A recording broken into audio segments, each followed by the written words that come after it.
Well, good morning and welcome to Frankly Speaking here on WYDC TV Big Fox. I'm your host, Frank Acom. We are broadcasting live from the Hesselson studio here on Market Street in Corning on this first day, whether or not you believe it, of spring. And I'm so glad you joined us. We've got a lot of viewer comments. We've got a busy show in store for you today. In the 6 o'clock hour, we're going to be talking with the Drama Club, or at least one member of the Drama Club and the director from Finn Academy. We're going to find out all about the performance of Cinderella, the youth version, which begins tonight, opening night tonight. We're going to talk with them in the 6 o'clock hour. In the 7 o'clock hour, it's Fridays with Phil. Assemblyman Phil Palmesano is going to be joining us, giving us an update on the budget process and much more. So make sure you get your questions in for Phil. Let's go to viewer comments after yesterday's broadcast. Great show. Looking forward to Fridays with Phil. We all are. We always look forward to Fridays with Phil. Continuing with viewer comments. Morning, Frank. Well, good morning. One thing that might perhaps be worth mentioning on your program is that ever since I wrote to Schumer to let him know that I think of his, we'll say, baloney, the very next day I was inundated by emails. I checked my emails and was inundated. I had almost 100 spams and about 20 other baloney emails in my inbox. And this has been happening ever since. If this doesn't tell you how petty and immature these Democrat lowlifes are, I don't know what would. And he or she, the listener, the viewer added, I wonder if this has happened to any other people who watch your program. Might make for some very interesting news if it has. So if that's happened to you, pass it along. Comment from Rick, who says, good morning. He said, a Trump coin, that's the last thing we all need. How about some lower prices? Nah, let's get a coin that's either no one wants to buy or can't afford to buy. Trump has 0 cents a priority. We're going to talk about that in just a second. Japanese Prime Minister was at the White House jabbing Trump about the world economy hit as a result of Iran war. No lunch for her. JD, Marco, Pentagon Pete, had to turn the channel. Trump's I'm the greatest speech had too much to listen to today. We'll watch the local news. Catching some headlines tonight about Trump cracking a Pearl Harbor joke. We'll talk about that in just a moment. He has about as much, well, he has no class, we'll put it that way. Trump wants $200 billion for the war that he says will be over soon. In fact, was won in the first hour of the conflict. So what's the $200 billion for? It ain't for us. If I was Congress, there would be no vote for $1 until Trump and his mod squad go up to Capitol Hill and explain what they're doing. Then I would put their actions up for a vote. If the noes win, then there's no sense voting on the money. They keep saying gasoline prices were higher under Biden. Yes, they were on the way out of COVID. That's Rick. So I've got other viewer comments. But Trump is going to appear on the 24-karat gold coin that commemorates America's 250th birthday after federal arts panel had approved it. The Commission of Fine Arts approved the 24-karat coin. Now, it's noted by all media that the CFA committee is packed with hand-picked Trump allies. They unanimously approved the commemorative coin's design, allowing the U.S. Mint to begin production. The panel greenlit the design of a stern-looking Trump with his fist clenched on a desk and the word Liberty scrawled above it, based on an image of his displayed at the National Portrait Gallery in Washington, D.C. U.S. Treasurer Brandon Beach said, as we approach our 250th birthday, we are thrilled to prepare coins that represent the enduring spirit of our country and democracy. And there is no profile more emblematic for the front of such coins than having our serving president, Donald J. Trump. Chamberlain Harris, a 26-year-old White House aide appointed to the CFA, told a U.S. Mint official during a presentation given to the panel that the gold coin could be the largest possible. The larger, the better.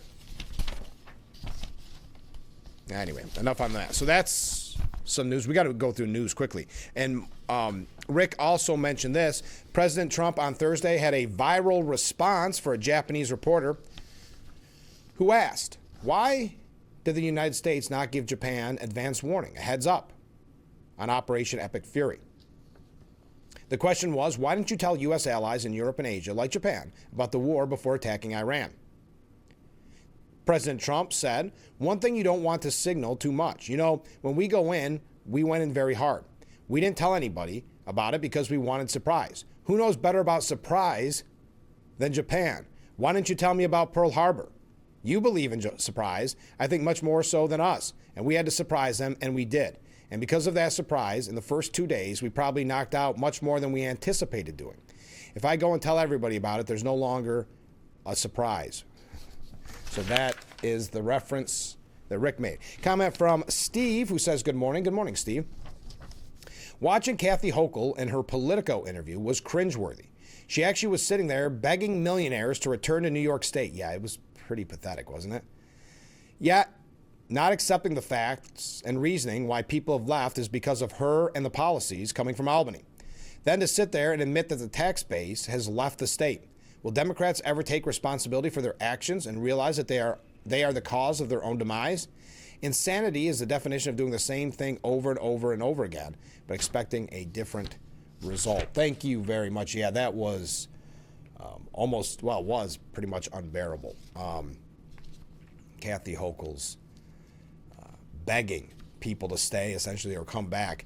Mark writes in, good morning. Well, good morning, Mark.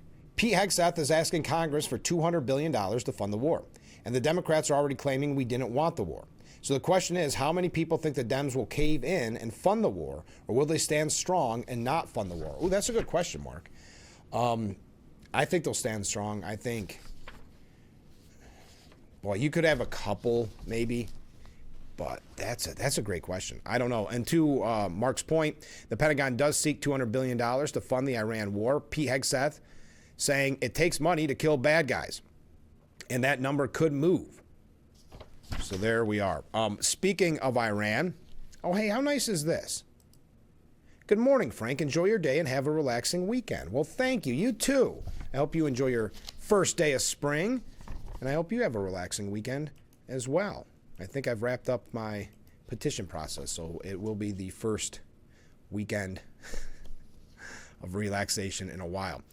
Coming from the news desk, Iran's Islamic Revolutionary Guard Corps spokesperson, Ali Mohammed Naini, has been killed in strikes launched by the U.S. and Israel, according to Iranian state TV. This was reported early this morning. Naini, also the agency's deputy of public relations, was assassinated just days after Israeli forces eliminated the clerical regime's de facto leader, Ali Lajarni, and its anti-protest enforcer, Golomerez Soleimani. And I'm going to warn you, if you're getting your news from Frankly Speaking, we appreciate that. I think we do a good job with it, but I would not go around pronouncing the names the way that I am pronouncing them. Hours before his death, Naini insisted that Tehran was still able to build missiles despite the U.S. forces' bombardment from Operation Epic Fury. He said, these people expect the war to continue until the enemy is completely exhausted. This war must end when the shadow of war is lifted from the country. Now, it's interesting. Going back to Ali Lajarni, we remember that he was making threats to Trump.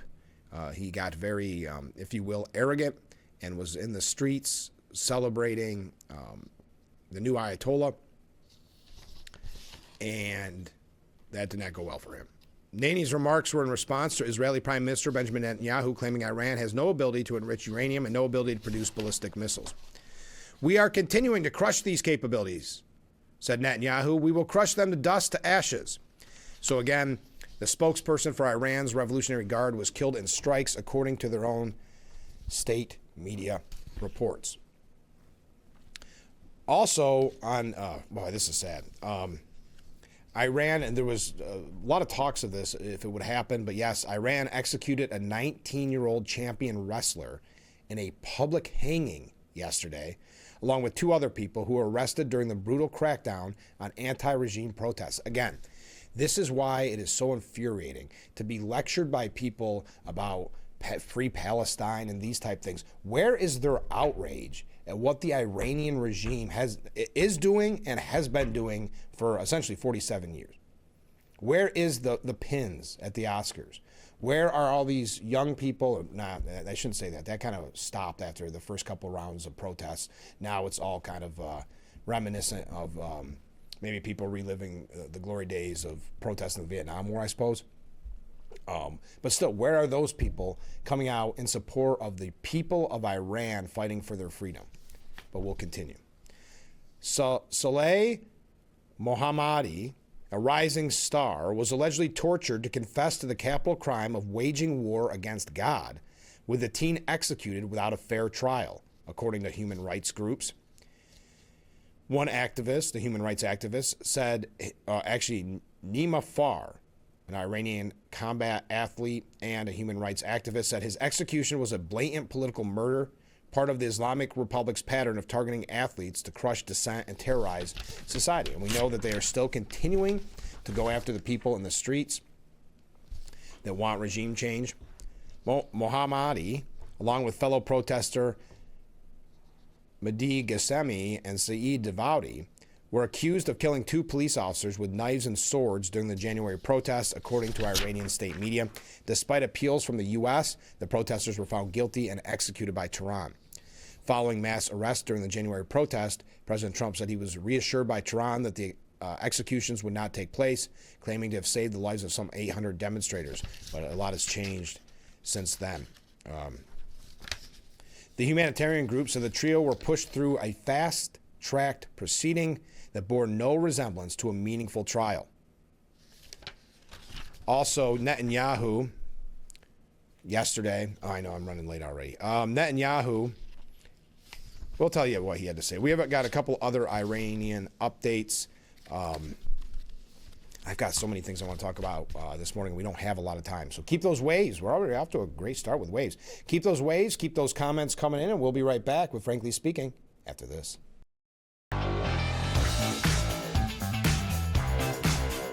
The Frankly Speaking Roof Cam, brought to you by Boss Security and Horseheads. Contact them today for all your business and home security needs. We are back broadcasting live from the Hesselson studio here on Market Street in Corning. Comment from a viewer: the shutdown is still going on.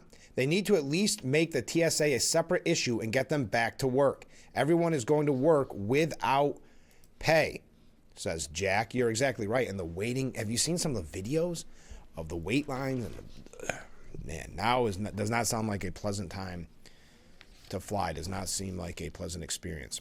Talking about Iran, Israeli Prime Minister Benjamin Netanyahu said any regime change in Iran must ultimately come from within, saying you don't want to replace one Ayatollah with another. You don't want to replace Hitler with Himmler, referring to Nazi SS chief Heinrich Himmler. He said the U.S. and Israel can help create the conditions for change, but stressed that revolutions can't be imposed from the air alone. It's up to the Iranian people to choose the moment and rise to the moment, adding that a transitional, more moderate government is the hoped-for outcome. He also said he was not sure who is running Iran right now.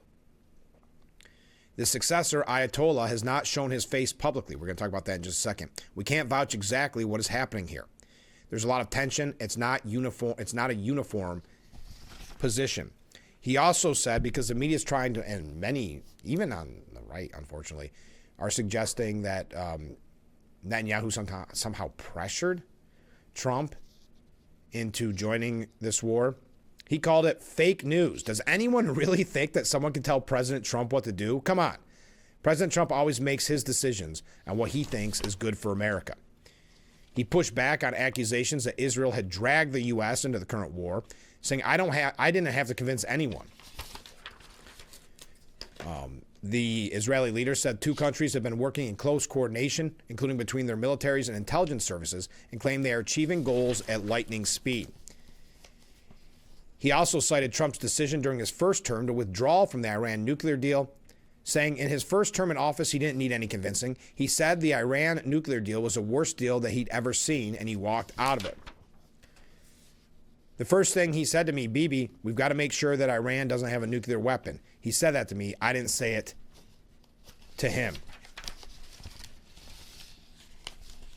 The prime minister also framed Iran's leadership as ideological fanatics and warned of consequences to the U.S. if Tehran were to obtain nuclear weapons, saying, just imagine what they would do if these lunatics had nuclear weapons and the means to deliver them to every American city and every European city.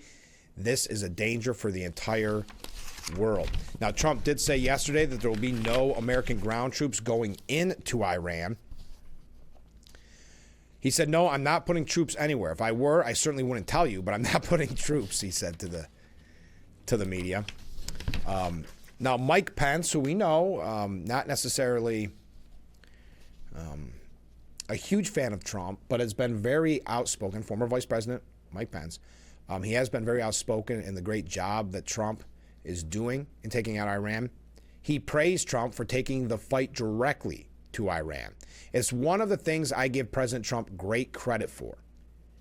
The former vice president, who has long been a proponent of strong American deterrence around the world, highlighted that around this administration, and to some extent in this administration, there have been some increasingly loud voices calling for America to pull back from our role as leader of the free world. Isolationist voices have taken hold in some quarters of the Republican Party. But fortunately, President Trump turned a deaf ear to those voices last year when he struck Iran, and this year when he launched Operation Epic Fury. I think it's greatly to his credit. He argued that it's reflective of where the overwhelming majority of Republicans are. Republicans understand that America is the arsenal of democracy, that we're the leader of the free world, and we have obligations to lead. He said, I've told people many times, I'm proud of President Trump for making the decision to launch Operation Epic Fury, but I'm not surprised because the president I serve with is no isolationist. Now, to Netanyahu's point, Cardboard Khamenei, still hiding from public, did issue an ominous message. Until Wednesday, the new leader's only communication with the outside world was a written statement read on television by the Iranian state media employee who 1 week ago. His second alleged communique was a written message of condolences for Larijani, who was eliminated by an Israeli airstrike on Tuesday. The message praised Larijani as a learned, far-sighted, intelligent, and committed individual with diverse experiences in various political, military, security, cultural, and managerial arenas. Undoubtedly, the assassination of such a person shows the extent of his importance and the hatred of the enemies of Islam towards him. The enemies of Islam should know that shedding this blood only makes the mighty tree of the Islamic system stronger, and of course, every drop of blood has its price, which the murderous killers of these martyrs will soon have to pay. Now, defense analyst Kobe Michael of the Institute for National Security Studies said on Wednesday on Fox News that Mojabi Khamenei remains an empty entity with little actual control over the remnants of the regime, if he is even alive and conscious. He does not appear in public, but we also have reliable indications that he does not control or lead the regime or what has been left of the regime. The current Iranian leadership is broken, confused, and almost misfunctioning. Now, speaking of Iran, and we talk about the media so often, CBS News' Face the Nation, you know, moderator Margaret Brennan. She responded to, I thought, what was a very nice message from Pete Hegseth. Pete Hegseth said, "May Almighty God continue to bless our troops in this fight.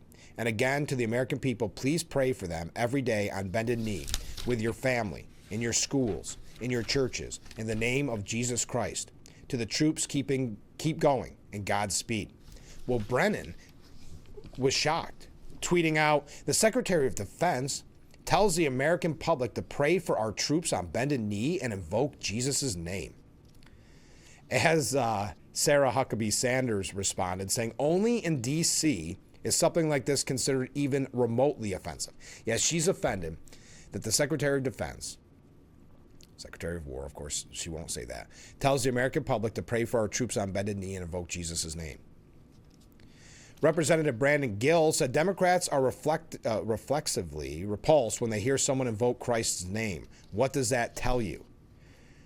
The official White House rapid response account said only a leftist reporter, and reporter in quotes, would be offended by praying for our troops. Yeah, it's true. Hegseth's press secretary, Kingsley Wilson, noted that it was the same request Americans have been doing since George Washington prayed for our troops at Valley Forge. Jesse Kelly said, "Every now and then they come right out and tell you what they think about you and your beliefs. Imagine what they say in private." That's a very good point. So it's controversial to pray for our troops. And you start to see the typical media coverage. Cracks emerge in the GOP. I've got a poll later, hopefully we could get to, shows just the opposite. But cracks emerge in the GOP over Iran war cost as administration floats more than a $200 billion request to Congress. Okay, another day and another crack emerges.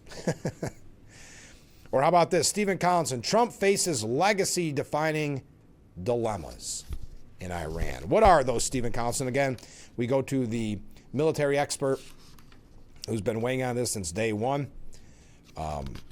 Let's see. I normally focuses on, oil, gas, prices. I'm not reading. Why am I going to go through that?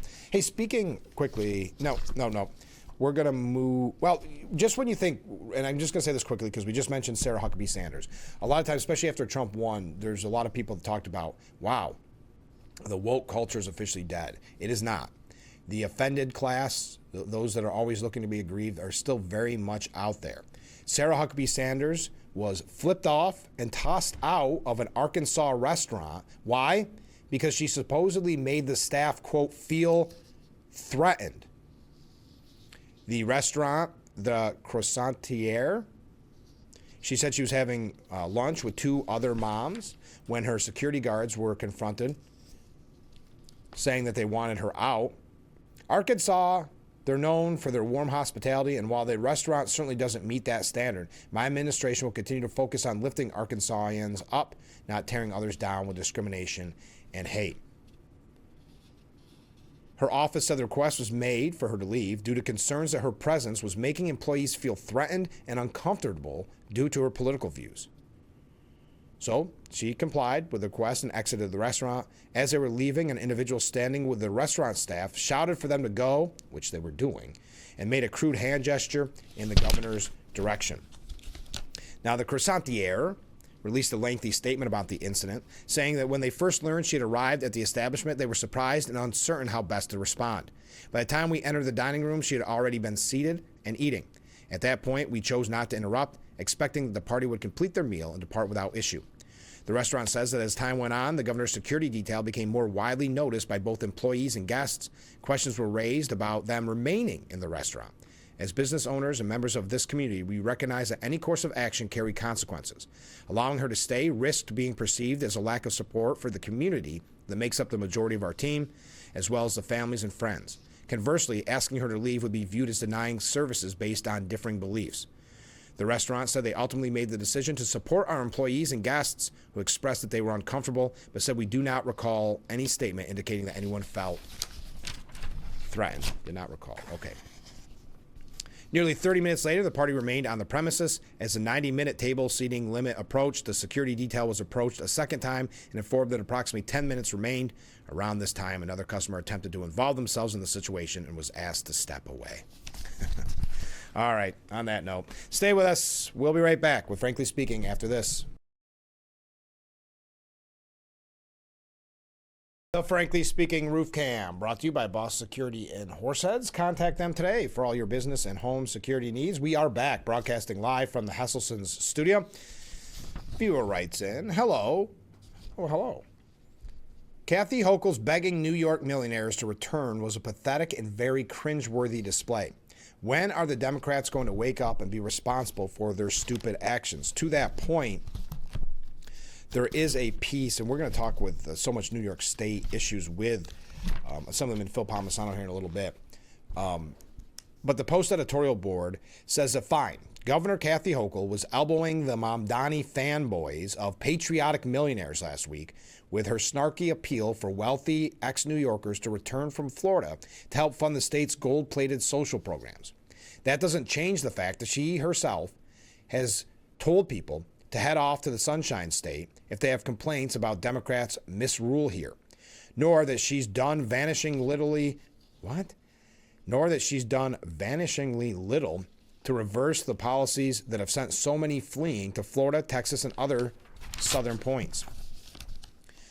We need people who are high net worth to support the generous social programs that we want to have in our state, said the governor, which was, they read it as a zing to the Democrat socialists who say New York has no need for billionaires, and also the self-styled seven-figure patriots, echoing Mayor Zohran Mamdani's demand for state tax hikes to fund his New York City dreams. Fine, she sees how high-income flight has eroded New York's tax base.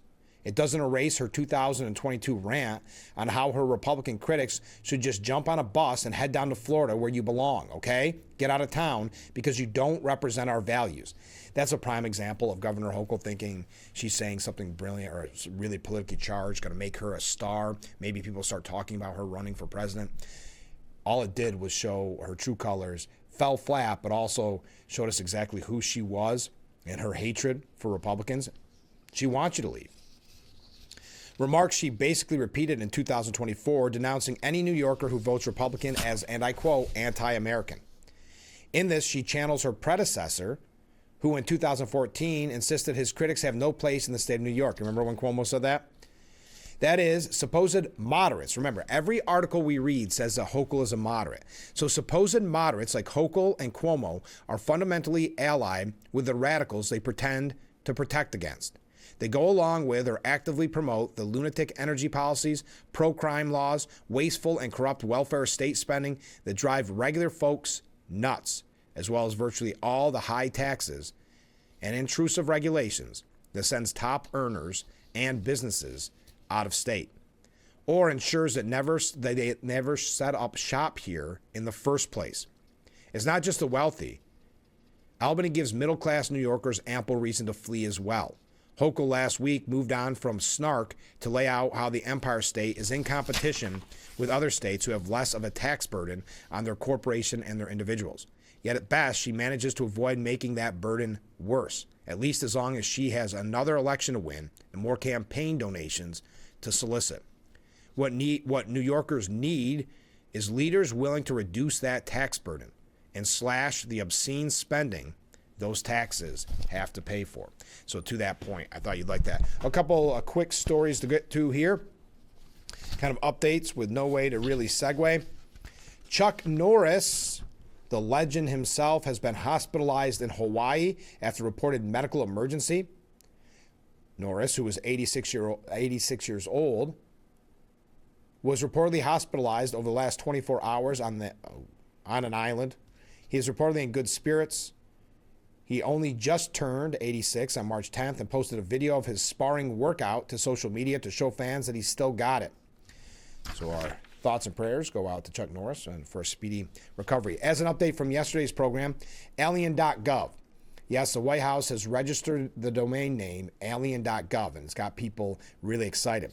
So they were asked about it at the White House, and they only made it more exciting. The response at the White House: stay tuned, including an alien emoji after the message. So no real updates on alien.gov, but the White House is telling us to stay tuned with an alien emoji. All right, these are, again, no way to segue, just lightening up things here a little bit. A contact phone number for the Department of Health and Human Services temporarily played an unexpected message. Now, this is being blamed on a rogue staffer, but apparently when the White Coat Waste Project, a group that advocates against taxpayer-funded animal testing, posted on its social media accounts urging its supporters to call Health and Human Services and ask them to cut funding for cat testing, someone in that office, maybe getting sick of the phone calls, changed the voicemail message. The voicemail said, "Thank you for calling Domino's Pizza." Well, needless to say, that group, the White Coat Waste Project, sent out a press release saying, with taxpayers caught on their deception and flooded HHS phone lines, officials responded in the most childish manner possible. They changed their voicemail recording to say, "Thank you for calling Domino's Pizza." This is how HHS officials are responding to their betrayal of Make America Healthy Again and their complete failure to shut down Fauci's legacy of puppy abuse. To be absolutely clear, we will never stop exposing this taxpayer-funded animal abuse, and we will never back down from our fight to shut it all down. Anyway. Whatever. Just wanted to mention that. Hey, by the way, did you hear, this was breaking last night, Denmark actually prepared to sabotage Greenland's airstrips using explosives and flew in blood supplies amid fears of a potential U.S. invasion earlier this year. The measure was said to be a part of a contingency plan that included deploying troops to the island in January with explosives for possible runway demolition aimed at preventing U.S. aircraft from landing. The measures were outlined in a Danish military operation order dated January 13th, which DR said it had received. The preparations were made as tensions escalated over Trump's statements that the U.S. should control Greenland. There's your Greenland update. Are we moving fast? We sure are, because in just a few minutes, we're going to hear from Finn Academy's Drama Club about their upcoming performance of Cinderella, and we have Assemblyman Phil Palmesano in the 7 o'clock hour. Okay, I want to mention these. Oh, by the way, James Comey has been subpoenaed over the Department of Justice's grand conspiracy probe. Two sources confirmed to Axios that James Comey had been subpoenaed. The subpoena of Comey reportedly relates to his alleged role in the drafting of a January 2017 intelligence community assessment, claiming that Russia allegedly interfered in the 2016 presidential election between Clinton and Trump. So that is being reported this morning. And you saw Fetterman saved, John Fetterman, Senator Fetterman, saved Mark Wayne Mullen's nomination to lead the DHS, because Rand Paul did, of course, vote no. I've heard a lot of criticism on the right, and your thoughts on this, of the way Rand Paul handled this. Kind of out of character in a way for him, but Fetterman did save Mark Wayne Mullen's nomination to head the DHS, so now it leaves that committee. All 13 other committee members voted along party lines, making the final tally 8-7 in Mullen's favor. When asked about it, Fetterman said why he would cross party lines. Remember, you're only a maverick if you're a Republican giving in to Democrats the whole time. If you're a Democrat giving in to a Republican, not even giving in, doing what's right and voting with Republicans, you are criticized. He said, in January, I called the president to fire Noem, and he did. I truly approached the confirmation of my colleague and friend, Senator Mullen, with an open mind. We need a leader at DHS. We must reopen DHS. My I, meaning yes vote, is rooted in a strong, committed, constructive working relationship with Senator Mullen for our nation's security. All right, we got to take a short break. Stay with us. We will be right back after this.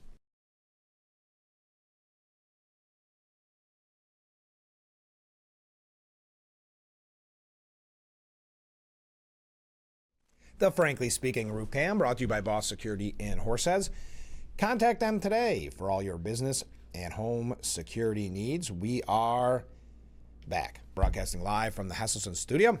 Comment from a viewer. Good morning, Frank. Well, good morning to you. Happy spring. Well, happy spring to you. The first day of spring. I may not feel it, but you know what I did in celebration of being spring? No more long johns. Put them away. It's been a winter of long johns. But the viewer continues. When Sarah Huckabee Sanders is seen as a threat, you know we are in trouble. That's true. What the heck is wrong with these people? That's a great point. When she's the threat. But it goes to show you. There is a really interesting piece, and we're not going to have time to get to it all because in just a few moments, we're going to hear from Finn Academy. But Douglas Murray says, in politics, it is often the people who you think have your back who end up stabbing you. Nobody knows that better than Donald Trump, who has been stabbed in the back more times than Julius Caesar, yet still survived. This week, part of the noisy right wing, and again, I don't know if I agree with this as being right wing, but online podcast sphere again turned on the president, giving the mainstream media ample opportunity to then criticize the president. Leading the virtual charge again was Trump's one-time cheerleader, Tucker Carlson. There was a time when Carlson was fully Team Trump. Carlson often appeared at Trump rallies as part of the warm-up act.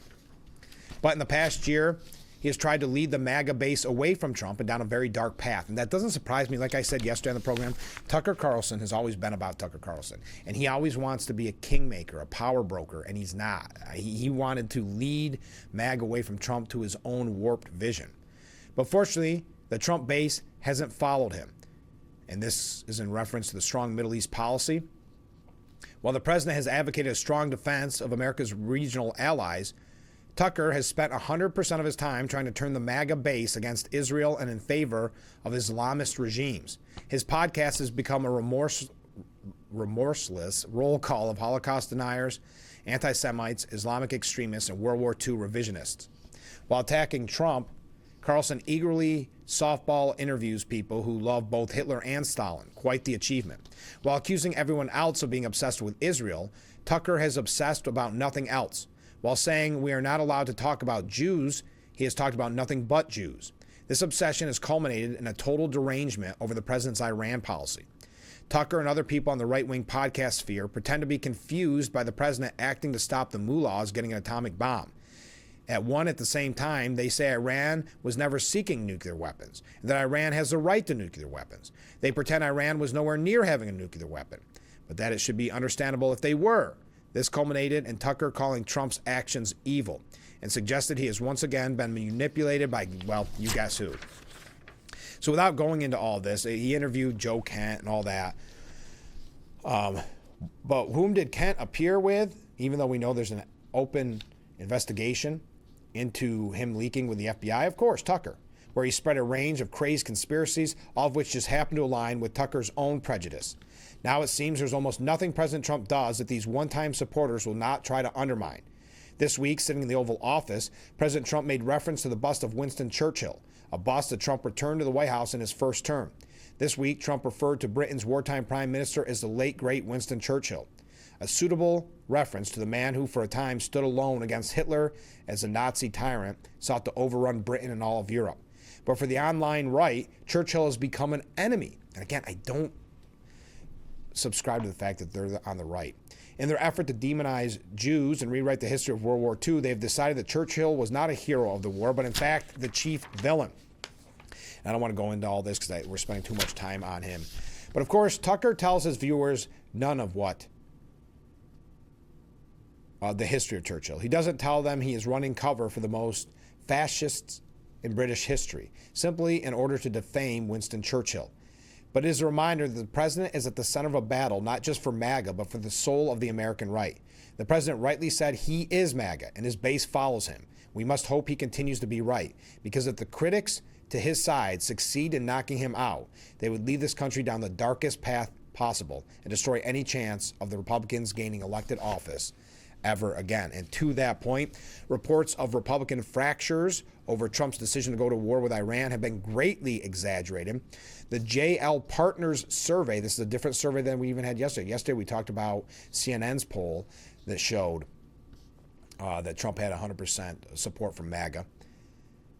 But JL Partners survey showed that 83% of likely Republican voters strongly or somewhat support Operation Epic Fury, while just 9% say they strongly or somewhat oppose military action against Iran. So Republicans overwhelmingly back Trump over Tucker Carlson, Megyn Kelly on the Iran war polls. Compared to prominent podcasters, Tucker Carlson and Megyn Kelly, both of whom have criticized the president over the Iran war, the poll found 83% of likely Republican voters trust Trump's judgment, while just 6% place more confidence in the former Fox News host. Even more respondents, 84%, agree with Trump's foreign policy views over Tucker and Kelly, while 85% say they take the president more seriously on world affairs than media commentators and podcasters. All right, we got to take a short break. Keep those waves coming in. Look at that, 17, because we just got another one. 17, and keep your comments, your waves coming in. We got a lot more to talk about. But coming up next, it's our friends from Finn Academy. So stay with us. We'll be right back with Frankly Speaking after this.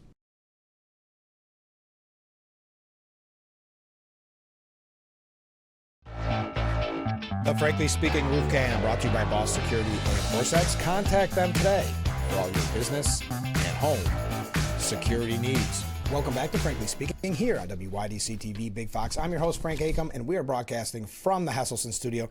In that studio, we're going to be talking about Roger and Hammerstein's Cinderella Youth Edition. Thanks so much for being on the program. Thank you for having us. Tonight is opening night. You think you're ready? Yeah. Yeah? Do I have to ask what part you play with that tiara on? Well, I play Cinderella. All right, we're going to learn about that here in just a little bit. But how long have you been practicing, getting ready for this? We've been practicing since second week in January. Oh, wow. We had auditions right after the winter break and got right to work, and it's been about 10 weeks of extremely hard work and great rehearsals we've been having about 3 times a week. Yeah. Oh, wow. So tonight's opening night. What's rehearsal look like the day before? How much stress? How busy is it? How long is it? Well, isn't it about like an hour? No, it's 3. 3 hours. It's so much fun. It goes by like that. It only feels like an hour. It does. It does. busy of adding the hair, the makeup, Sure. the full costumes. These kids, 5th and 6th grade, we really push to be the most professional but have fun with it at the same time. So we give them the full experience. We give them the microphones that they wear. We do the warm-ups. We do a bunch of activities to just get ready and get focused before an audience. So they're definitely ready. How many people are in the cast? We have about 38 actors in the cast Oh, and wow. about 15 stage crew. Oh, that's amazing. That's a pretty big crew. You had a lot of people try out. We do. We have a great big crew. We used to actually, when we first started our productions 4 years ago, we actually had 4th through 6th grade. Okay. And fortunately enough, our drama club program has grown so much that we actually do a smaller 4th grade educational production in the fall, and in the spring we just do the 5th and 6th grade big musical. So this is 5th through 6th right Yes, now? Oh, 5th okay. and 6th. Now let me ask you, Cinderella, how difficult is it to get ready for a musical? Because you have to sing, you have to act, you have to do it all. Is it difficult? Well, it's a little bit nerve-wracking, and it is a little hard because you have to like have fast changes and be able to change backstage really fast and have your hair done. Sure. So, yeah. Now, do you find it a challenge playing maybe the most famous character of all time, Cinderella? Definitely. Yeah? But did you take on that challenge? How did you prepare for it? Well, I was like a little nervous when I first did it, and like if something wasn't there, I'd get really nervous. And then I just learned how to like calm myself down and just like go get it and stuff Yeah. really fast. Did you watch the old Cinderella movies and the new ones? And Well, I watched the new one, and then my mom wanted me to watch the old one, so we were watching it like a couple weeks ago. Yeah. Do you think it helped you? It was a little bit weird because it's not very much like ours, and then it kind of got me mixed up. But then I just kind of Sure. went back to the version we did. Well, and tell us how, because we all know the kind of the Disney version of Cinderella, but what's the Roger and Hammerstein's Cinderella, the musical, like? So that's what we talked about a ton when we first got started, because everyone knows Disney's classic Cinderella, and then we had the live action Disney one that came out a few years back, Right. and that's what these kids really knew. So we really took it of, we need to educate them on Cinderella is a fairy tale story that has been many, many different versions all over the world. Right. There are so many different versions of it. Fortunately enough, our school librarian is one of our assistant directors and has spent some time with the kids reading different versions of the story. But so the main concept of, Cinderella, her hardship and growing to become this princess is the main storyline that everybody knows and still continues. Rodgers and Hammerstein has that classical music added into it. It has more of the magic added in, and we sort of are doing our production based off of the 1990s adaptation with Brandy and Whitney Houston. Oh, okay. There's a lot of moving pieces here. There are. So we've really pieced together all the different versions of Cinderella to create our version for these kids. We went the classical feel to it. We didn't want to modernize it. Sure. But we did want to make sure they had an educational component of, they learn about the history of it and how can we create our own history of it moving forward. And with that many people being involved with it, it must be fun, because does it feel like you're playing with your friends when you go out there and practice? It really does. Yeah. Like, it's just like, because the stepsisters are my friends, and it just so like when we're acting, it's just kind of like funny. So your stepsisters, who are your friends, get to treat you kind of bad. Yeah. That's they must enjoy that, right? That's what I friends don't are. know. That's what friends are for, Yeah. right? Have you acted before? Yes, and I did in 4th grade, We the People. Okay. Was that a musical? Yes. Okay, so you're used to this. You're an old pro at this. Okay, and you had mentioned that there's a lot of students that are part of the crew, and I like to always mention this because I think, I'm not saying they get overlooked at all, but you couldn't do it without the crew, right? Absolutely. We have stressed how important it is for our stage crew members that every show, every person, doesn't matter if they're the youngest scholar with the smallest stage crew or they're a staff member helping out. And we've really witnessed if one person is not there, it's the time of year we have sickness Of like course, crazy. right, We've right. missed people from rehearsals. Right. And we noticed, right, that if somebody's not there, it's a big difference. Yeah. Yeah. So as we near, and again, it's coming up, tonight is opening night, and that is at 7 o'clock. I'm actually going to put that up on the screen because I have it all prepared to have your poster up there, just not that prepared. So here we go. There we go. All right. So it is March 20th, 7 p.m., so tonight.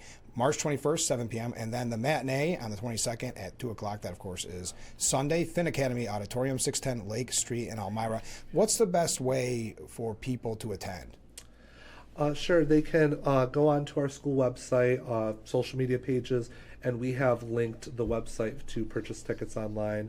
Along with our school leadership, we've done a great job of creating a seamless transition of buying your tickets and coming in and get seated. So we actually have a website where you can go and select your seat that you would like in the auditorium, purchase your ticket, and come right on in. So, all right, a couple quick questions that are tough ones. First of all, I know this is the 4th annual spring musical. Have you been involved in all 4?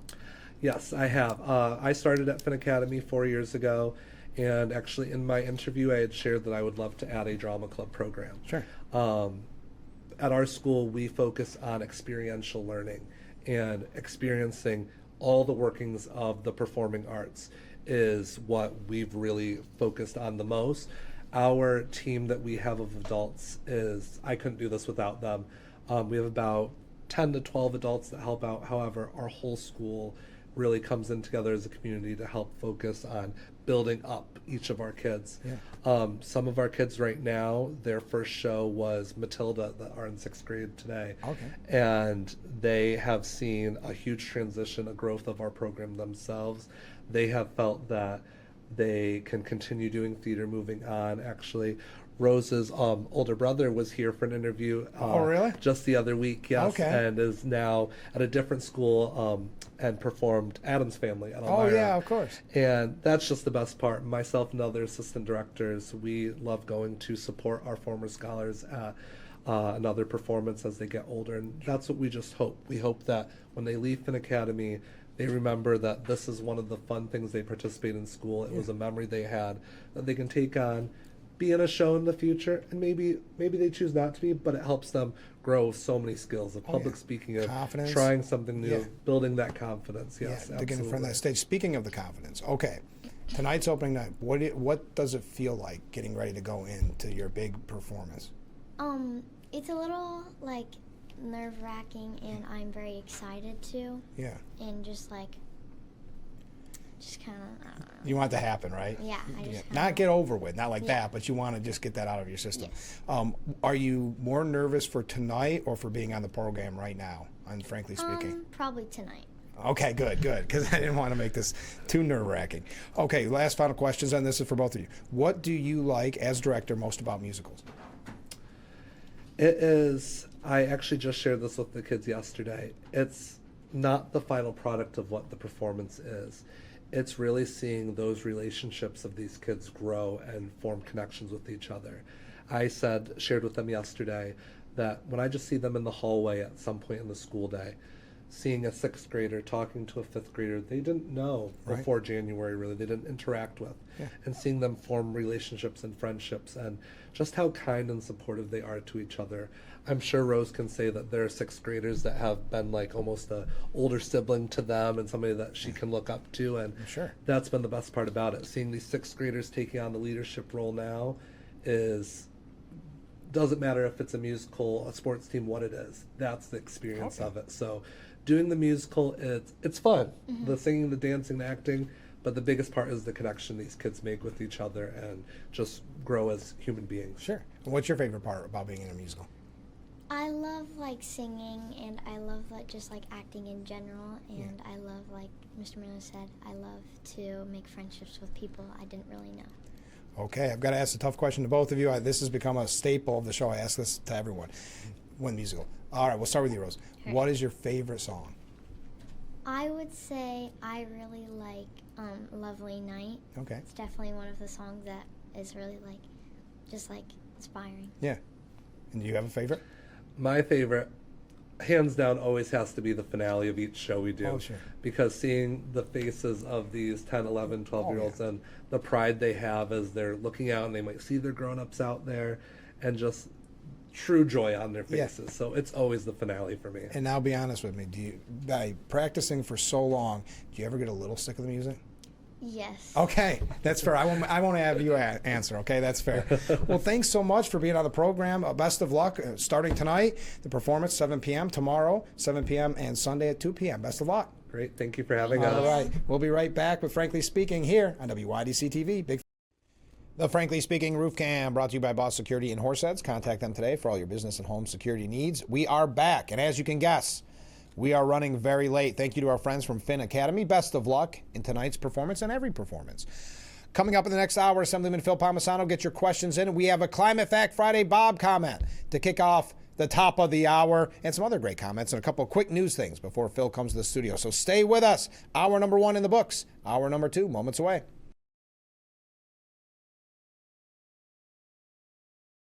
And we welcome you to hour number 2 of Frankly Speaking here on WYDC TV Big Fox. I'm your host, Frank Acom. We are broadcasting live from the Hesselson studio here on Market Street in Corning. So glad that you've joined us. We got a couple of viewer comments we're going to get to. Assemblyman Phil Palmesano coming up in just a little bit. First up, good morning, Frank. Well, good morning. The next time you talk with Trump, tell him that we'd like to trade Rand Paul and Lisa Murkowski for John Fetterman. Thank you very much. I do appreciate that. Next time I talk to him, I'll bring it up. Normally we just talk sports and weather, but I'll try to bring it up. Thank you. I appreciate that. All right, Climate Fact Friday Bob. He says, good morning, all. Well, good morning, Climate Fact Friday Bob. He says, here he is with another climate fact check. A solar panel's efficiency drops with age, and it needs replacing every 15 to 20 years, or are easily destroyed by tornadoes. Each panel is built from glass, aluminum, silicon, silver, copper, and polymers. While glass and aluminum can be recycled, the silicon, silver, and polymers, the most mining energy-intensive components, are rarely recovered due to the cost and difficulty involved. Because of this, the panels simply end up in landfills. By 2050, solar panel waste is estimated to hit 78 million tons, according to International Renewable Energy Agency. This is the dirty secret of clean energy. Short lifespan, heavy mining, and a growing toxic waste crisis. I know Phil has touched on this subject before. Everyone have a great weekend. Be safe. Go Bills and Sabres. Well, thank you very much, Climate Fact Friday Bob. We always do appreciate it. One quick announcement. I'll be reading this for a while, to be honest, but we talk about getting involved, and maybe you've been out with the petition process, maybe you're running for office. You can always contact me to set up an interview. But we talk about the education system so often. Well, the Corning Painted Post School District is now accepting petitions for its Board of Education elections. 3 seats are up, each with a 3-year term. Candidates can pick up petitions from District Clerk Ashley Winters at the Administrative Building in Painted Post on weekdays from 8:30 a.m. till 4 p.m. Petitions must include at least 100 qualified signatures and be submitted by April the 29th. So if you want to get involved, you've got about a little over a month to get 100 signatures, which should not be a problem at all. And if you do decide to run, please let me know. We'd love to interview you. We'd love to hear how the process goes. Also, before Phil gets in, a quick New York State update. The New York State Supreme Court yesterday permanently dismissed a bid to redraw the only GOP-held congressional district in New York City for the 2026 election. This is a huge victory. The court stated that the case was dismissed with prejudice, meaning it cannot be brought again. The court filing indicated that the decision was agreed between the parties in the suit. Now, this is the district held by Nicole Maltakis, which had always been fine, had been approved, and then Hochul and others changed their mind. The Supreme Court's ruling was a victory for Republicans in a national tug of war over redistricting that could determine control of the closely divided House of Representatives. New York Republicans and the Trump administration had sought the high court's intervention. A judge had ruled that the district was drawn in a way that we don't have to go through the whole history of it.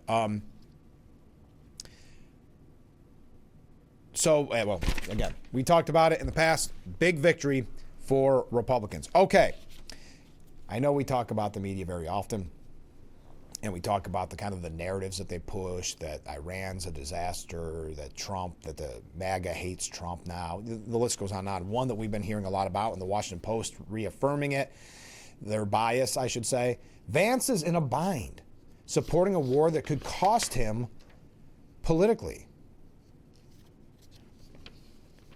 Vance allies have played down the impact the Operation Iran could have on his presidential ambitions, insisting that a mission involving the U.S. military only for a matter of weeks won't stay in voters' memories.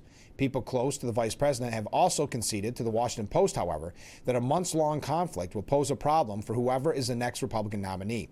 The people spoke on the condition of anonymity. Oh, the heck you say.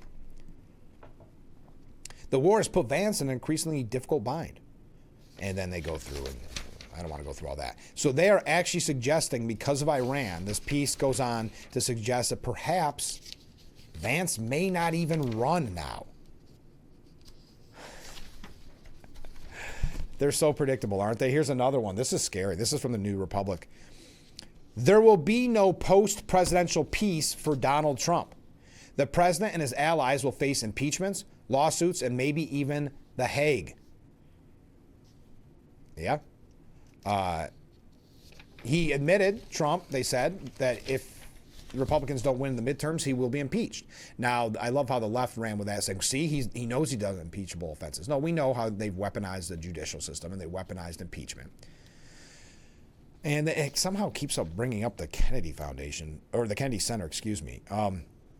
A rundown of the Trump administration's scandals and crimes resembles with shocking likeness the grave sweeping charges laid out in the Declaration of Independence against the last American king.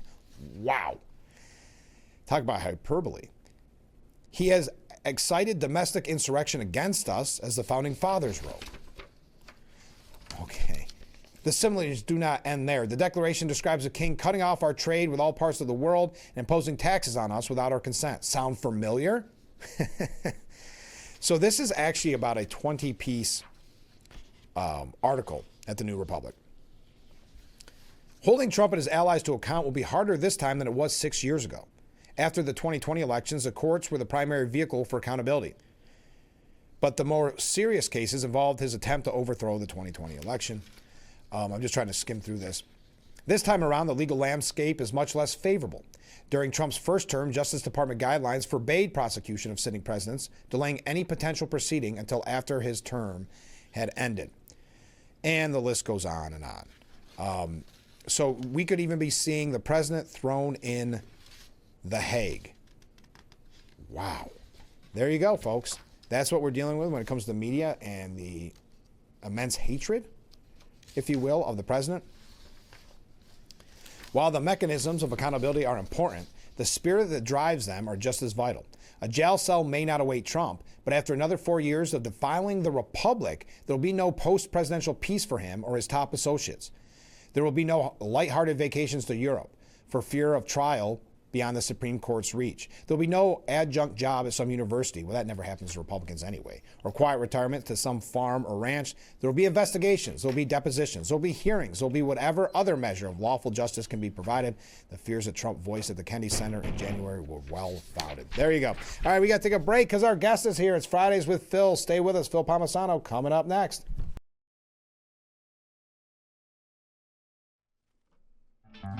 Frankly Speaking Roof Cam, brought to you by Boss Security in Horseheads. Contact them today for all your business and home security needs. We are back, broadcasting live from the Hesselson studio here on Market Street in Corning. And in that studio, Assemblyman Phil Palmesano. Good morning, Phil. Good morning, Frank. Good to be with you again. Happy nice first Friday. Day of spring. Yes, right. Does it feel it? No, not really. No, not really.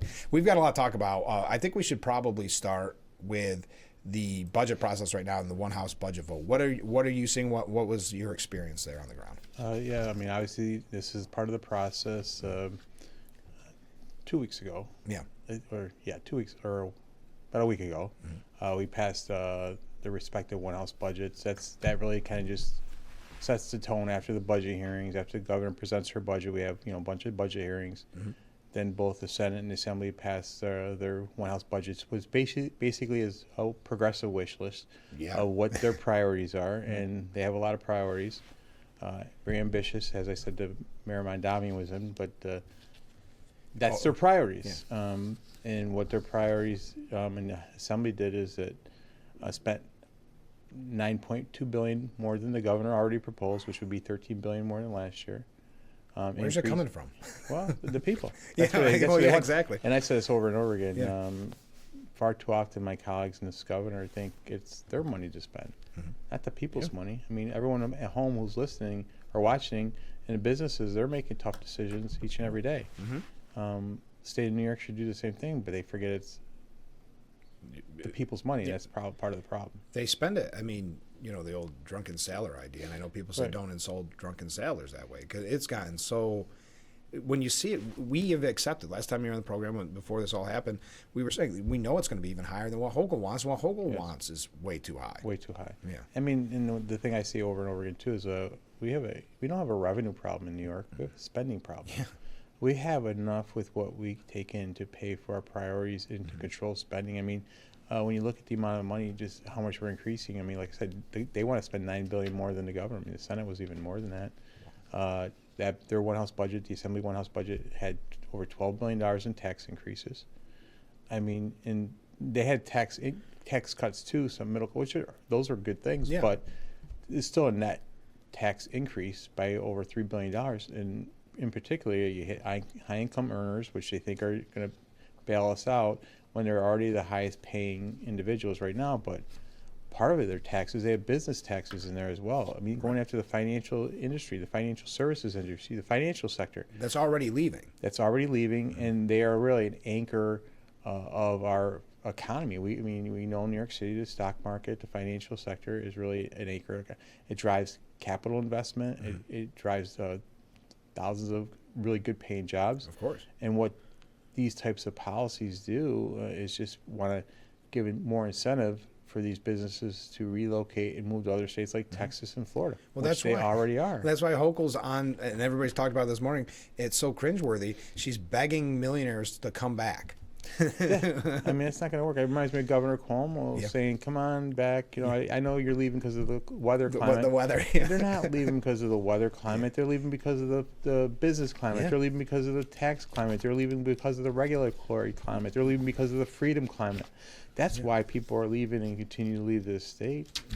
And according to Wallet Hub, I saw this on Empire Report yesterday, that we were ranked, and I actually think this is generous, 41st for the worst place to start a new business. Yeah. I think it'd be worse, because the thing is, I don't think this takes into account businesses aren't even looking at us. No, at this point. I remember at an energy hearing, and John Howard, the former PSC chairman, was there, and I brought up the point that there was a story before that, and I talk about this on the green energy stuff, that they passed $43 billion in future ratepayer increases, and no one for pay for these green energy programs. Like, no one pays attention. I mean, the governor criticizes the utility rate increases, which they're not to blame too, but when $43 billion is approved by the PSC or her appointees for green energy mandates, it's like no one's paying attention. And he said, Assemblyman, you know who's paying attention? The site selectors for those businesses that are looking for places to go. And we talk to people, even in this business, even in the one-house budget, they want to decouple from the federal tax cuts. I mean, I met with the manufacturer industry. They say if we decouple from the proposed federal tax cuts, acceleration of capital investment and things like that, they won't make as much investment in New York, and they could look elsewhere. Because if Pennsylvania and Ohio aren't decoupling, if they're going along with some of these taxes, especially for manufacturing, which we need, right, that's going to have a significant impact on that. I mean, you can go through. There's a litany of there's income taxes. There's business taxes. There's a tax. It's one house. I don't think it would advance, but on crypto tax mining. Yeah. I mean, and I had one of my colleagues was saying, well, there's no benefit from those businesses.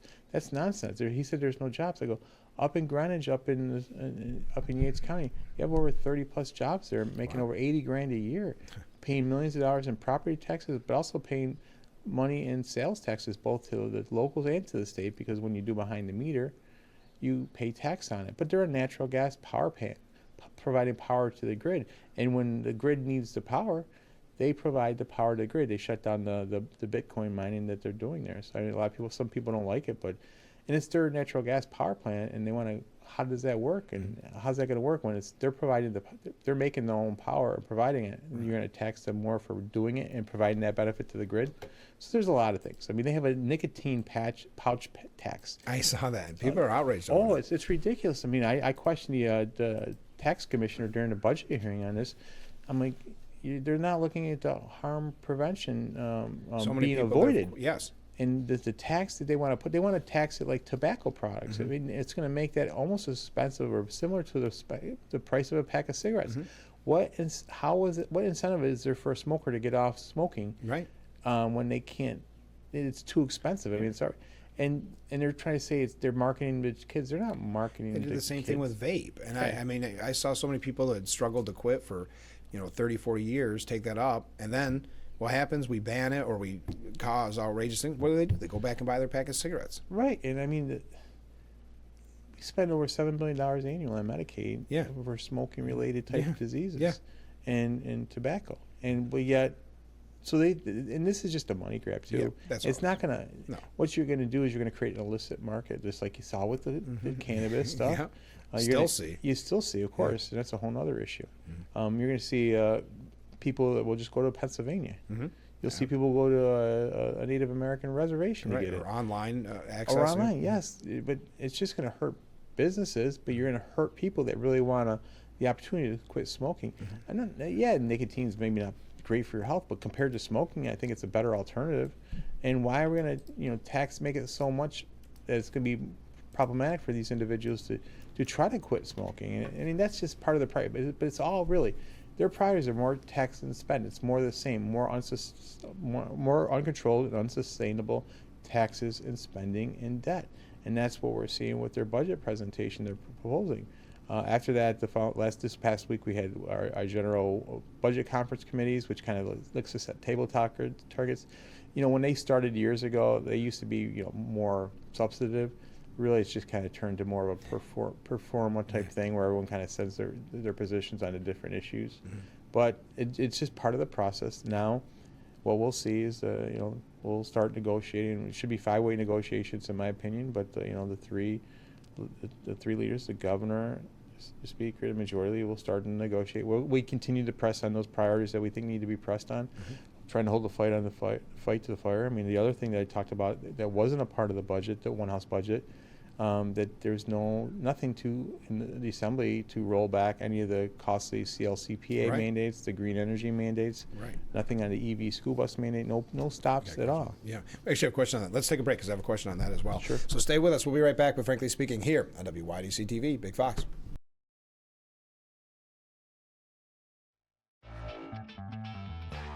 The Frankly Speaking Roof Cam, brought to you by Boss Security and Horseheads. Contact them today for all your business and home security needs. We are back, broadcasting live from the Hesselson studio. In that studio, we have Assemblyman Phil Palmesano. Phil, we want to get to some questions from viewers. First of all, Mark says, Phil, the other day, Frank showed a clip of you in the New York State Assembly. By the way, thank you for those clips. They're wonderful. They're really a hit. The more, the merrier, okay? And they said you were speaking and people were on their cell phones and getting up and moving around. It's like they weren't even paying attention to you. Totally disgraceful, in my opinion. Is that common practice? It's kind of common, Yeah. but I don't begrudge them. And when I get up, I talk a lot, so a lot of what I say, they're used to hearing me say over and over again. I mean, that just happened this week again, but I understand what you're saying. It's better than them falling asleep when they're talking. That's true. Which happened to a colleague of mine. Really? I remember Nicole Maliatakis, when she was running for mayor. She gave this beautiful and passionate speech, and there's one of my colleagues in the background who was just sound asleep. Oh, no. Yeah, so she wasn't happy, but so I guess better to be on your cell phone than fall asleep. But I understand. I appreciate what the viewer is saying. Good morning, Phil. I enjoy listening to your ideas to improve New York. Thank you for your experience and common sense. Have a relaxing weekend. Well, that's a nice one. Thank you. I need it. A comment from a different viewer. You too. Yes. Good morning, Phil and Frank. I want to thank Phil and Joe, because Joe's on the program on a regular basis, for helping sponsor some legislation to investigate ORES, the Office of Renewable Energy, citing holding them accountable to be totally transparent in their environmental decisions about solar panel industrial sites. It is a win for wildlife and the environment, and also we the people thank you. That's a nice one. Thanks. ORES I don't like ORES. It's basically just ramrods wind and solar projects down the throats of local communities when they don't want it. Oh, okay. It basically gives the state total control to site wind and solar projects without local approval. Because they don't even go to the local boards. They don't go to the local boards. They have no. It used to be like a secret process. It used to be Article 10, where you have at least a town board member or someone from the town and county on the committee. State was still controlled, but at least they were part of the process. Now they're not. even that. Or sets it. They want to expedite these wind and solar projects, and people don't want them. No. Comment from a different viewer. The question is for Phil. Why doesn't Kathy Hochul understand green energy is more expensive and not efficient? We need natural gas because it is less expensive and is renewable energy. I also understand the governor is going to get rid of gasoline-operated lawnmowers, chainsaws. I also heard Hochul wants to buy electric buses, which is very expensive, high maintenance, and willing to pass on the cost to the taxpayer of New York. Taxpayers will continue exiting New York due to her ignorance. Those electric buses, I mean, people are just kind of waking up to this. Yeah, it's really, I mean, the electric mandate, especially on vehicles, trucks, it really like diesel trucks. But the school bus one is the one that's really got people's attention. I mean, this is like the mother of all unfunded mandates. I mean, you can look at it from point A to point B. First of all, they implement this beginning in January or July 27. Every new bus has to be an electric school bus. Yes, next year. And the other thing is, even more alarming to me, is by 2035 you have to convert your entire heavy-duty fleet to electric. The thing that no one can answer, the media won't ask the governor, I've asked the governors, why are we asking our school districts and local property taxpayers to have to convert their entire fleets a full 5 years before the state of New York does? The state of New York doesn't have to convert their fleet till 2040. And yet they have it out for feasibility, they have it out for cost. They don't have to do it if they don't think it's ready. The MTA, we brought this up at his hearing, they stopped purchasing them. They said they're not working, we're not going to invest in them until they're ready. So they can get out of it, but our school districts cannot do it. And you look at the cost of a diesel bus with all the bells was about $150,000. Cost of an electric bus comparable, about $400,000 to $450,000. The Empire Center did a study saying just a replacement cost alone would be $8 to $15 billion. There's Naples school superintendent just there. He's getting a lot of attention. He bought a couple and tracked it and said about, how when you turn the heat on, the range issues aren't working, the cost to move to work it. I mean, everything. And so that just the costs are $8 to $15 billion. The charging infrastructure are billions of dollars. And the other is the electric improvements you have to make. Like we did a press conference a couple of years ago. The Shenandoah School District said they would have to spend $30 billion just to include the like a substation to bring the power into the school, which would be borne by the property taxpayers. Horseheads, Tom Douglas was there, said this would be about $10 million for them. This is a major unfunded mandate on our school districts and taxpayers, and it doesn't work. Well, and you talk about that cost, but also the inefficiency of it. The inefficiency. We talked about it's probably the end of away games, just little things like that. And you got some of our more rural districts, the charge won't last for a whole route. No. And then that's the thing. You're going to need more school buses because sometimes you can't get them charged back in time enough to get them back out on the road. So you're going to have more in bus costs. And I was talking to a couple of colleagues. They said there was a report out there that they're looking at. Some people are recommending that if you have these buses, like concrete dividers between each one, could you imagine the cost of that? Because they were worried about fires. Could you imagine the cost if that were to happen? I guess there was just a story in Tioga County where some EV buses were caught on fire too. I mean, it's just one thing after. I don't understand. Watching those fires of that, that's terrifying. That's the other thing about that is, if there's kids on a school, they're dead. They're not getting off. No. These batteries are right underneath them. If a fire starts on a diesel, probably near the engine, I'm guessing, which is in the front of the bus, from what I understand, at least they have a chance. But if you have an EV school bus fire, they're right underneath. Those things burn fast, hot, and quick. And the other problem with this is just like the CLCPA. There's never a cost-benefit analysis done. There's no feasibility study done. So our bill, we have a bill in that would basically get rid of the 2035 deadline to convert your entire fleet. Instead of having to start purchasing in 2027, you wouldn't have to start purchasing in 2045, which is really when all new heavy-duty begins, or until the state of New York converts their heavy-duty fleet, whichever happens latter. So school districts and property taxpayers wouldn't have to do this for a while and make sure the technology advances to the point where it can be done safely and effectively, which I don't think it can be. Then it would also include, how about a cost study analysis, see how much it's going to cost school districts before they implement this. How about a feasibility study with the NISO and the utilities and the PSC to see if the grid can handle it. The grid can't handle it. The grid's not ready for it. Do that too. How about a safety analysis about fire, suppression and fire, with these things? How about to ensure that the materials used to produce the batteries are sourced with U.S. materials, rather than relying on cobalt from the Democratic Republic of Congo, where it's well documented they use child labor, or lithium from the Lithium Triangle in South America, where it's well documented they're poisoning water, rivers, and streams in those areas. It's almost like if kids are dying there and water, rivers, and streams are being poison in other countries, it's okay if it's helping us meet our so-called green energy goals. For what and there's reason? nothing green. Yeah. There's nothing green about. The only thing green about this is what it's going to cost you, the viewer, and higher energy green dollars that you're paying in higher rates, and green dollars that you're paying in higher taxes.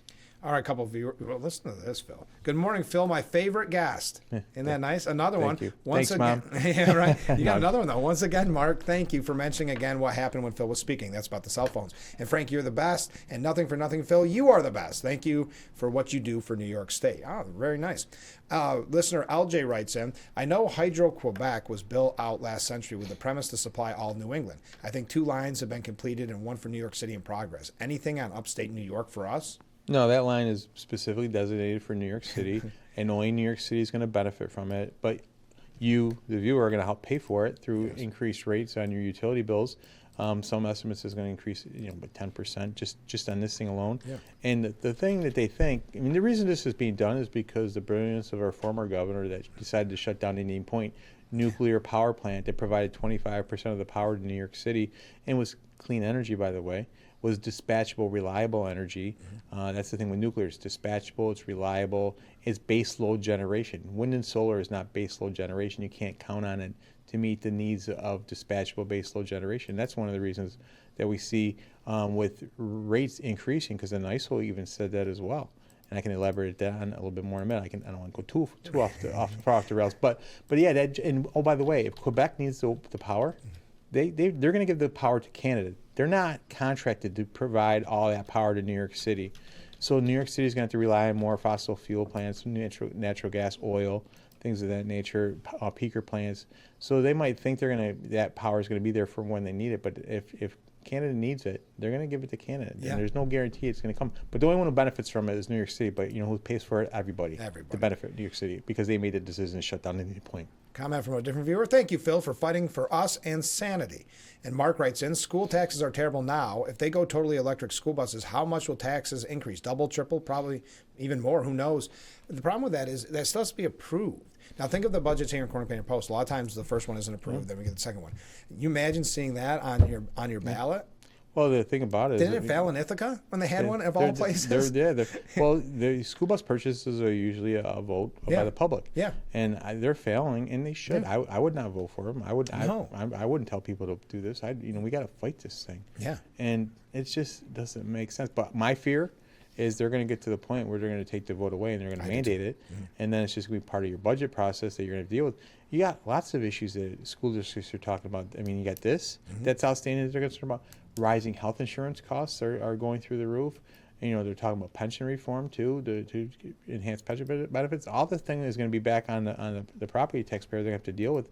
So these things all have to be taken into consideration when you're doing these types of policies. They might sound good and good in theory, good in practice, but in the implementation of it is not a good thing. I had an interview the other day on energy policy, and I said it's not important to be first. Right. It's important to do it right. Yeah, we read that. To be right. Yeah. You're exactly right. Before we go, old habits die hard, huh? Ways and Means. Remember, you're on the Ways and Means committee now.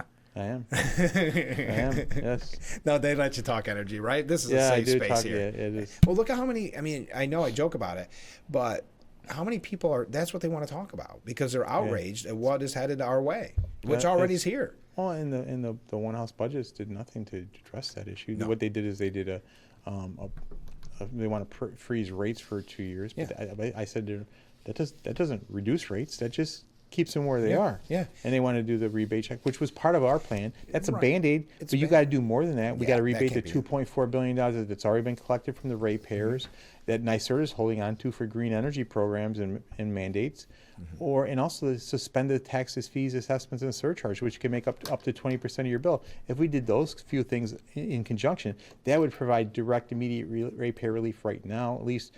And then we have to do things to protect the future, which we need to repower natural gas plants that have been shut down, build new natural gas power plants. Here's a novel idea. Why don't we let fracking happen in the southern tier? Because when you have supply and you don't have pipeline constraints, which the NISO said, you have declining generation and retirements, you have rising fuel prices and pipeline constraints and increased electrification, This is all caused by the green energy mandates. And Governor Hochul's out there saying it has nothing to do with it. She's so out of touch. This is her exact quote. The false narrative is that I'm telling people their utility rates are higher because of the CLCPA. That would be a stupid thing to say because it's not in effect yet. I'm trying to stop your utility bills from going higher by rolling this out with a longer runway. Well, we need to stop them because it is going to go higher with it. I mean, Yes. their own governor, their own agency came out and said if we don't pause, stop, or delay this thing, it's going to increase home heating costs by people up to over $4,000 annually.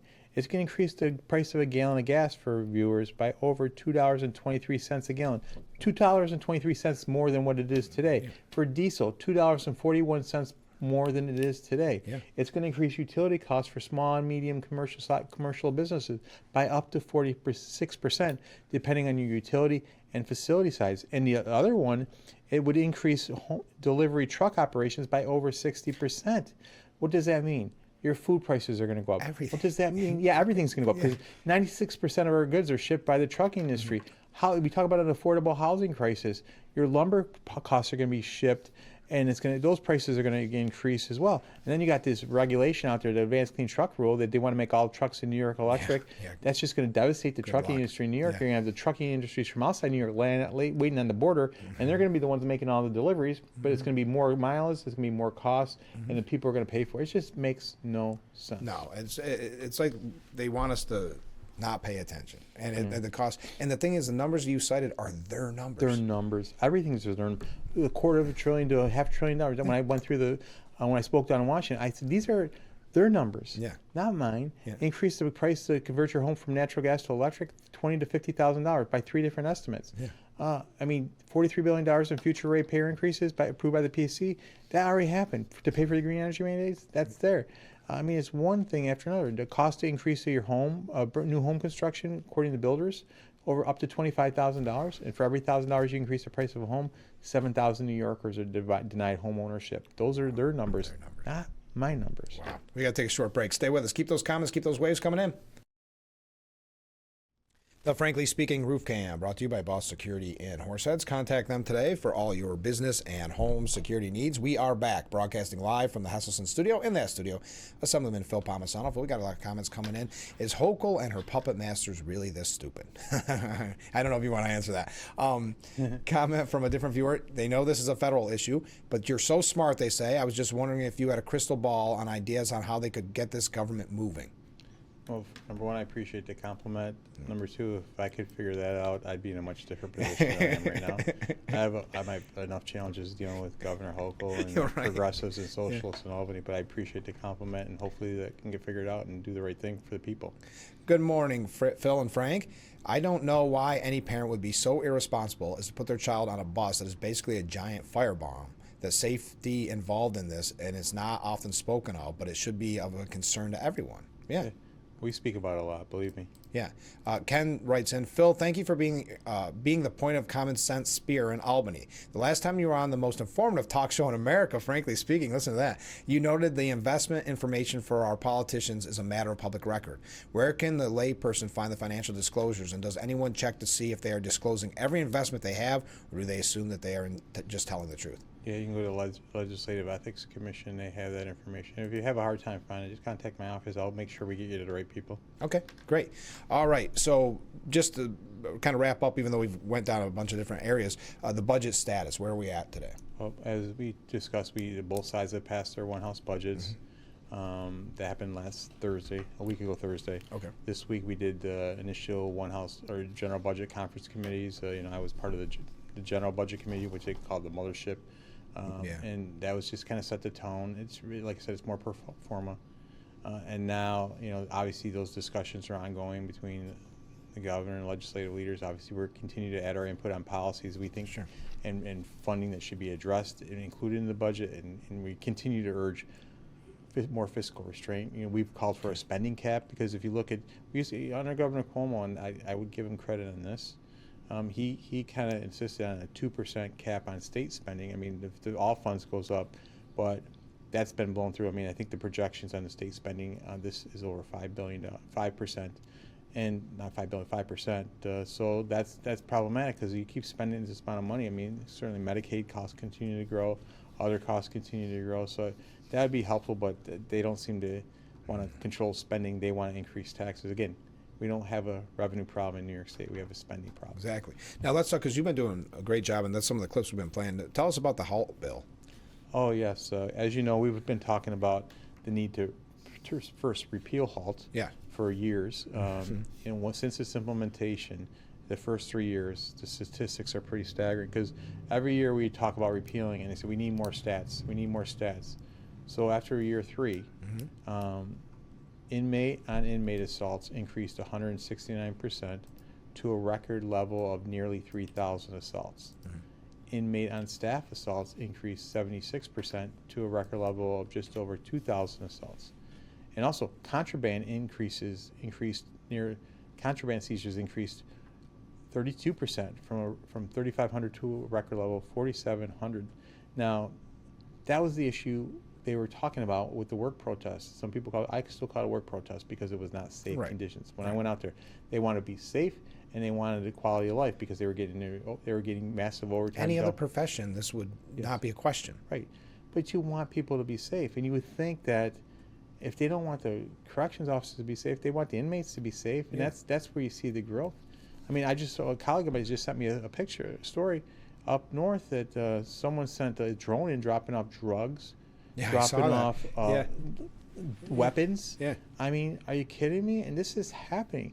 You know, we've put in bills to keep to require a drug dog at every correctional facility. They don't do that. We've asked for better screening. They don't do that. Body scan. You remember when you were in that one hearing where and I don't remember who his name was, he was blaming the corrections officers for the drugs coming in. Yes. I mean, I was shocked. I'm like, really? Yeah. Are you that clueless? I mean, give me a break. But yeah, I mean, but so what happened is, that's what they want to address, and they had the work stoppage stopped.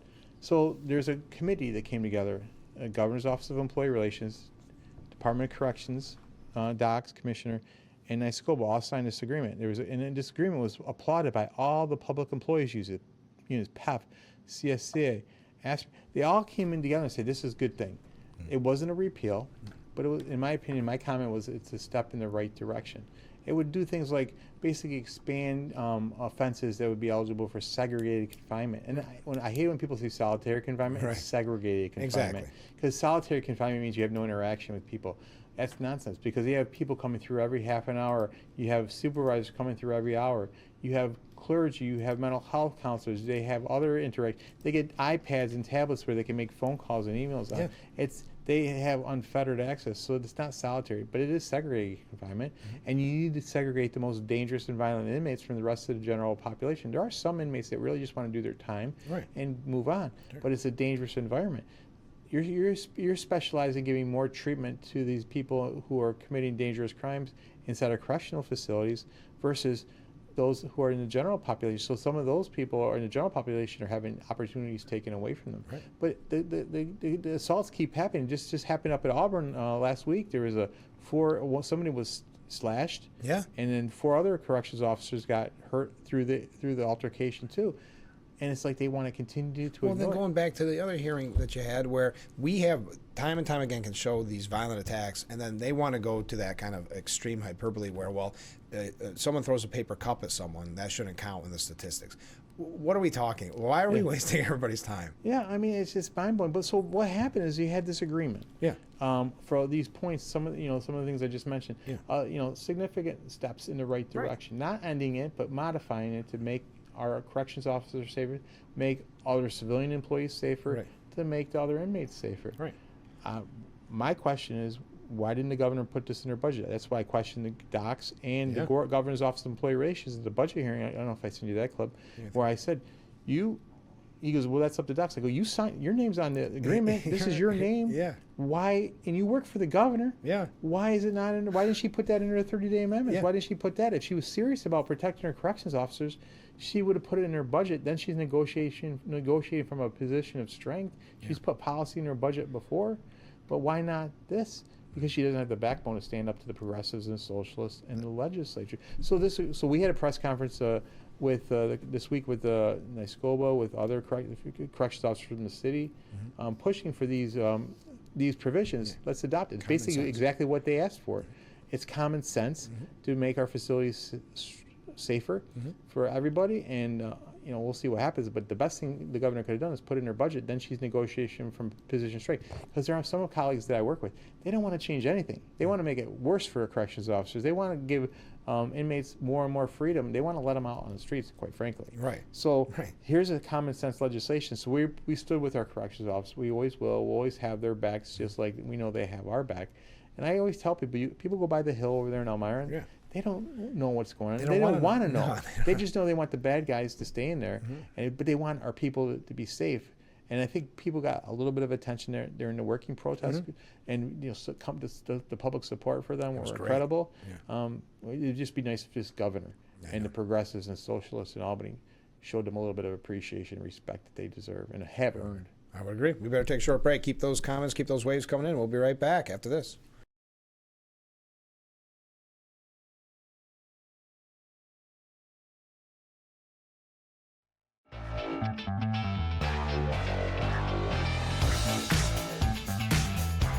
Speaking Roof Cam, brought to you by Boss Security in Horseheads. Contact them today for all your business and home security needs.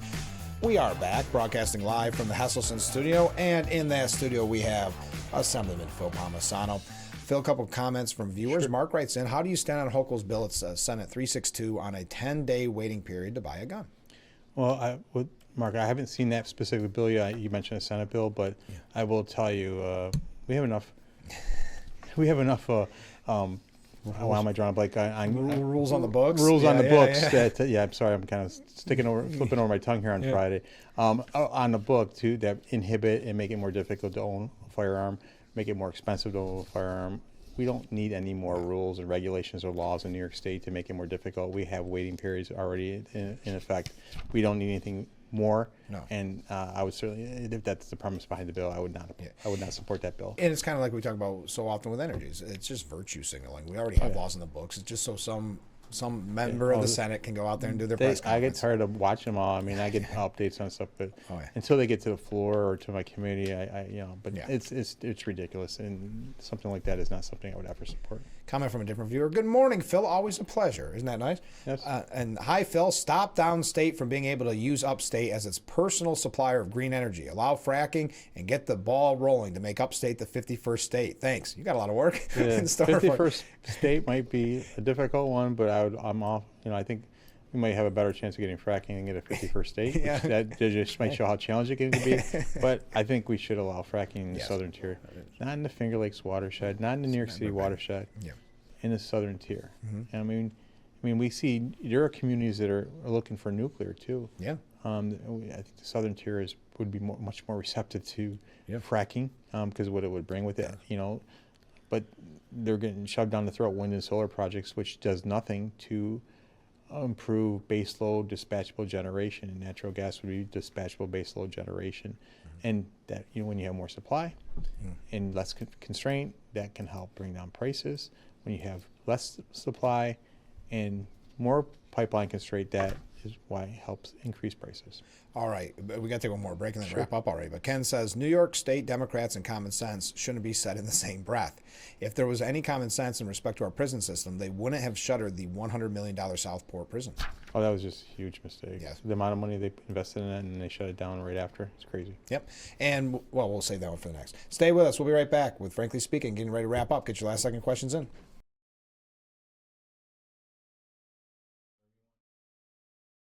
The Frankly Speaking Roof Cam, brought to you by Boss Security in Horseheads. Contact them today for all your business and home security needs. We are back, broadcasting live from the Hesselson studio.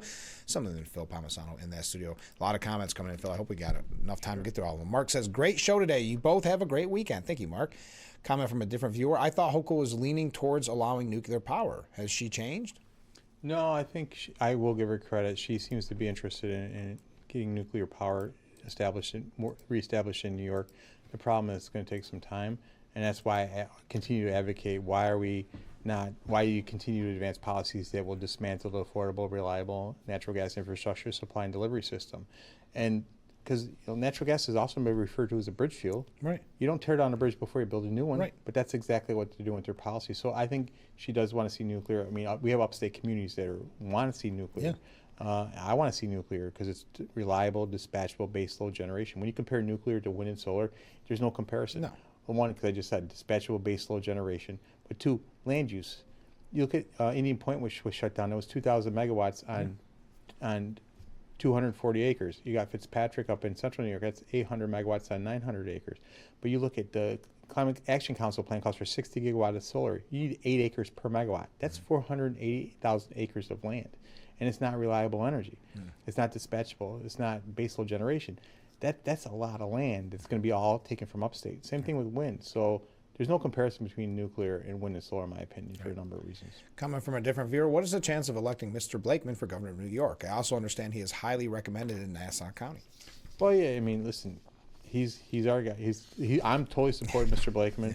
He can certainly win this race. There's no doubt in my mind. I just want to see him get upstate more. Yeah. And I think he will. He was just in Elmira. Yeah, a he couple was just weeks in ago. Elmira. Certainly the numbers are never in our favor, but I think he has advantage. And certainly he's won in a purple district. I mean, there are more Democrats in Nassau County than there are Republicans, and he's won pretty handily. If he can bring that same message and attraction upstate, we can rally behind him. Because Governor Hochul doesn't have an agenda she can run on. I know she must be a little scared because I know they're fighting him getting matching funds right now. Yeah. So, they got to be a little nervous. All right, finally, we only have a couple minutes. Sure. Phil. We had a little bit about the press conference, the Lakens Law and Protect Our Courts. Tell us a little bit about that. Yeah, this time the press conference stemmed from my colleague from Long Island. There were 3 El Salvadorian nationals. Yeah. 2 were here in the country illegally that were caught with Molotov cocktails in their possession and gasoline in the trunk of their car. Yeah. So they were arrested. But because of our bail reform, it wasn't a bail-eligible crime. What? So they were released Molotov back on cocktails. the streets. So No these kidding. individuals are back on the streets. Yeah. So it was a push for us to ask for Lakens Law, which was named after Lincoln Riley, who was murdered. We remember the perfect storm of terrible policies. A guy came across the border illegally, was unchecked. Joe Biden's administration let him go. Who welcomes illegal immigrants? New York, free phones, free hotels, free. Came to New York, committed a crime, was released because of the bail reform, and of course they couldn't communicate with ICE officials that this guy, illegal immigrant, committed a crime. They wouldn't do it. Went down to Georgia and murdered Riley. Right. So this Lakens Law, we had a press conference saying let's pass Lakens Law, which would require notification with ICE officials when someone is arrested or committed a crime. That's just common sense. Even Governor Hochul says she wants the criminals out of New York State. Right. So why not do that? We need laws that protect the public. That's the number one goal of government, is to protect its citizens, not illegal immigrants who are committing dangerous crimes. And so we had that press conference to do that and try to put attention to this issue. I mean, I just don't understand. No. Well, we are at times. Everything's going good. Ways and Means. We're still there. You're still liking it? Yeah, the leader still has me there. He hasn't pulled me yet. Good. Well, Phil, thanks for giving us so much time this morning. Again, happy first day of spring, and we'll talk soon. Thank you. All right. Join us every weekday morning, starting at 6 a.m. for Frankly Speaking, here on WYDC TV Big Fox. We will see you tomorrow morning, bright and early, or Monday morning, bright and early. Look forward to it already.